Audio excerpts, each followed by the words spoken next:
Welcome to Analog Tabletop.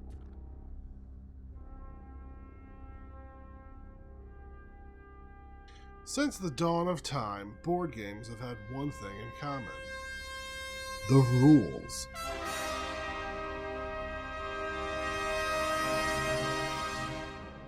But with our new space-time bending machine that we bought from a flea market from an old janitor who worked at a science lab, we can go inside the different universes of our board games.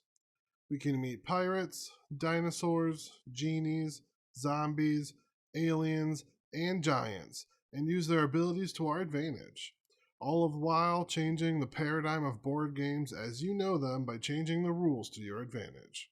With the help of Flexo, the AI inside the rule-bending machine, collect enough computer chips to power the device and make it back home without being eaten by a dinosaur. Welcome to the ever-changing world of Rulebenders. Notably, at the time of this review, the zombie and science fiction theme decks were not finished, so we didn't get the chance to see how they play. Rulebenders is a genre-mashing board game for 3 to 6 players and can be played in around 1 hour. It is designed by Tom Vanderweer, and I think this is his first published game. I couldn't find any other information on him on Board Game Geek or otherwise. It features art from the prolific and talented Xavier Duran, known as Nayade, known for his beautiful, cartoony, and whimsical work on games like Seasons and Takedo. This game is being published by the good folks at Game Brewer, who have put out the excellent game Paris, which we also did a preview for, so check that out on our channel, and Arkwright the card game. While it may seem pointless, since we are rulebenders now, here's a quick overview of the rules for rulebenders. The goal of this competitive game is to have the most chips at the end of the game after final scoring.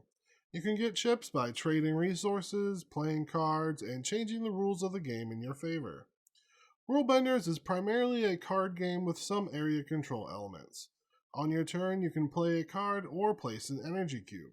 To play a card, it must be one of your permitted themes or a Flexo card. You can tell what themes are available to you by looking at the theme rules area. If you play a marker that is in the middle, like it is at the beginning of the game, then you can play a card from the current active theme, the one that has the disc on it, or the theme that is on the opposite side of the board.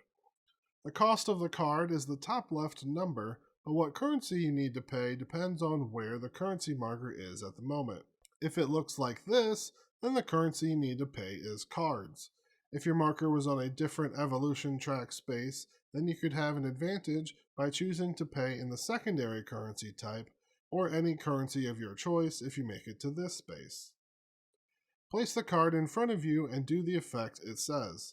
Some of the cards are permanent and have ongoing effects, while others are one-time only effects. Instead of playing a card, you can choose to place an energy cube. This is how you influence and change the rules of the game. You can place a cube either on one of the rule panel containers or on the tiebreaker track. The end of the round is triggered when all players pass because they no longer can or want to perform any more actions. At that time, the player with the most cubes in each rule section removes their cubes and chooses how to change the rule. If there is a tie, tied players can take a cube they placed in the tiebreaker section. If not, then all the cubes remain for the next round.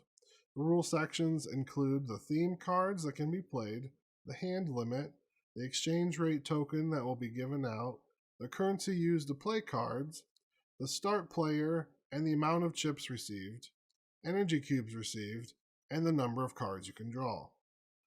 The winner of each section also gets to move their disc along the evolution track.